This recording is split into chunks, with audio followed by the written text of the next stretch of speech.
Last summer, I visited home from college for the first time. I expected to be able to stay in my old room, but at the last minute, my parents told me that they had other guests that were also coming over, leaving no room available for me. I was a little ticked off by this, because my school was a few too many miles from home to go back and forth every day the whole week. So I booked a cheap hotel the night before I left. I was thinking that it could be a place where I could look forward to being alone, but I quickly had second thoughts about that. I knew it wasn't going to be a 5-star hotel or anything, but it was a lot dingier and draftier than I expected. However, what caught me most off guard about the place was the staff. I got a weird vibe from them immediately. They all had this soulless look in their eyes, like they were all dead on the inside. Strangely, they were dressed up in the uniforms I'd expect the staff of a super fancy hotel to wear, but there wasn't a smile in sight, just 1,000-yard stares. The most awkward of all was the guy who followed me to bring my luggage up to my room. I didn't expect them to do that based on how cheap the room was, but then again, there wasn't a word traded between us the entire time, not in the lobby, not in the elevator, and not in the hallway. I couldn't help but stare at him though. I had no idea if he was the manager or the concierge, but whoever he was, it was obvious that the hotel was sucking the life out of him just by the way his hair was thinning out and how his face was drooping to one side. He wouldn't even look at me. He even opened my door for me but still wouldn't open his mouth to say as much as an "after you." I'm no Karen, so I wasn't about to get on his case about it, but I certainly thought it was weird. Once he stepped inside and set down my luggage, he lingered for a moment while finally making eye contact with me. I hesitated, not sure of what was going on, but then as soon as I figured he was waiting for a tip, I started pulling out my wallet. Would you like a tip, sir? I like the tip of something else. The man then turned around and walked away, leaving the door wide open. As uncanny as the whole staff interaction was, I shrugged it off and chalked it up to the fact that maybe they weren't so good with English or something. For the rest of my vacation, I would head over to my family's for a while and then back to the hotel after dinner. The only thing I did was watch TV, but I struggled to find anything entertaining on the outdated catalog they had.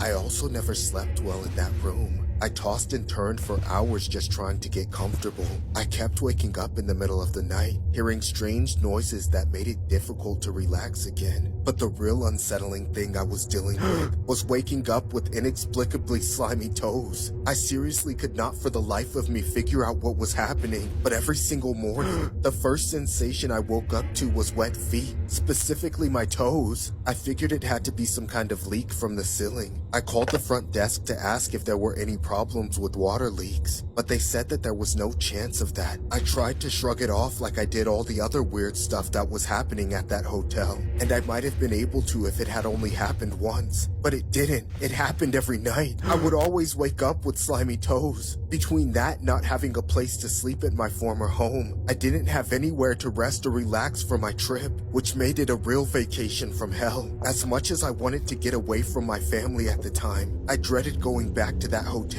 even more. On my last night before checkout, I had even more trouble getting to sleep than all the ones before. The sleep I managed to get was so light and fitful that I finally woke up at the right time, or maybe at the wrong time. I opened my eyes and witnessed the most gag-inducing sight I have ever seen. It was that same decrepit-looking guy that took my bags up to my room, crouching at the foot of my bed with my feet in his mouth. For a moment, I thought I was having a nightmare and that the guy was my sleep paralysis demon. But then I knew it was real when I felt his tongue flicking around in between my toes. Ah! What the hell are you doing, you sick freak? I smelled smoke. I was just checking for a fire, I swear. Get the hell out of here or I'ma call the cops! I'm leaving, I'm sorry, I'm really sorry! Keep your dirty mouth shut, you desperate sicko! Hey everyone, watch out, this guy's out here sucking toes without consent! Don't let him get to ya! He's lying, that's not true! What in the... why? after I emptied the contents of my stomach. I called the police and had them arrest that weirdo. As it turns out, he was actually the manager of the whole hotel, which kind of explains the condition it was in. After further investigation into the security footage, it was confirmed that he had made a spare key to my room and had been sneaking inside every single night I was in there, just to do what he did. I still can't believe I didn't wake up from him violating me sooner. This story was inspired by a true story regarding a guest that was asleep at a Hilton hotel in Nashville, Tennessee, only to be woken at around 5 a.m. to a man allegedly sucking on his toes. The man has been identified as the hotel night manager named David Neal, who claimed they were checking on the guest after smelling smoke. But unfortunately, there were no other reports of guests or staff smelling smoke at the hotel. He is now charged with aggravated burglary and assault according to the police.